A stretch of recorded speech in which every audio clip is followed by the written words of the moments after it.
'n koppie sielskoffie net vir jou.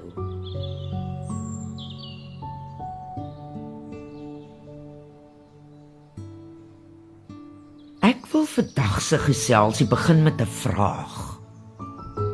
Beheer jou emosies jou optrede? Want as dit die geval is jy 'n maklike teiken vir manipulasie. Hierdie is 'n baie sterk standpunt om te maak, maar dis die waarheid. Indien ek en jy onsself toelaat om in woede op te tree, sal ons die verkeerde dinge sê en doen. Sal ons mense seermaak en sal ons verhoudinge vernietig. Daar is geen liefde in woede-uitbarstings nie. Nou sê ek geensins dat jy nie mag kwaad word nie, nee. Jy mag dit ervaar, maar dit is belangrik dat ek en jy daardie woede beheer en steeds in liefde optree. Indien jy hartseer beleef, omdat jy te nagekom is, mag jy daardie hartseer beleef, maar jy moet dit kan beheer en steeds die regte ding doen. God het aan ons emosies gegee, en daarom is emosies goed. Dit is egter ek en jy wat die sleg daarin toelaat om alles rondom ons te verwoes as gevolg van ons gevoelens.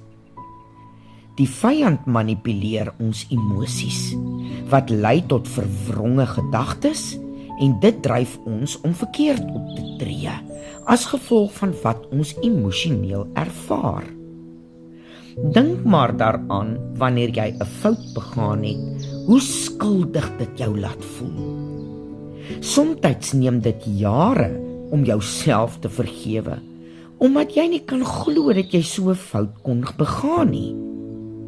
Ander mense herinner ons ook so graag aan die foute wat ons maak, en dit plaas beslis 'n cherry op ons koek. Dit gebeur egter omdat ons dit toelaat om ons te beïnvloed, want ons is kinders van God, en wanneer ons 'n verhouding met die Vader het, dan weet ons mos wie en wat ons is. God vergewe ons so maklik.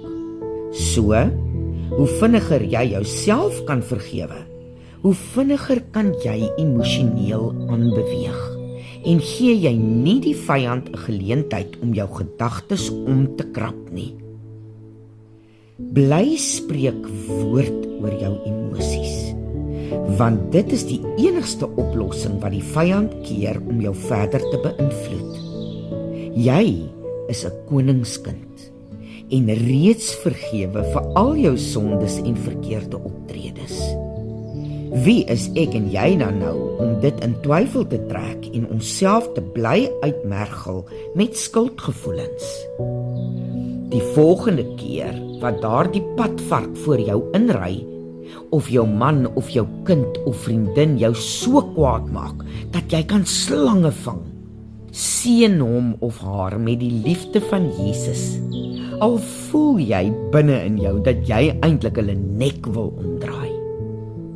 Die oomblik wat jy jou negatiewe emosies ervaar, spreek die naam van Jesus oor daardie emosie en maak die keuse om ten spyte van wat jy voel, op te tree soos Jesus sou optree.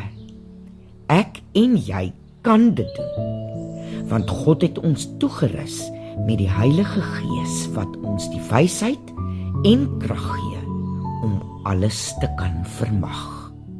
Tot volgende keer.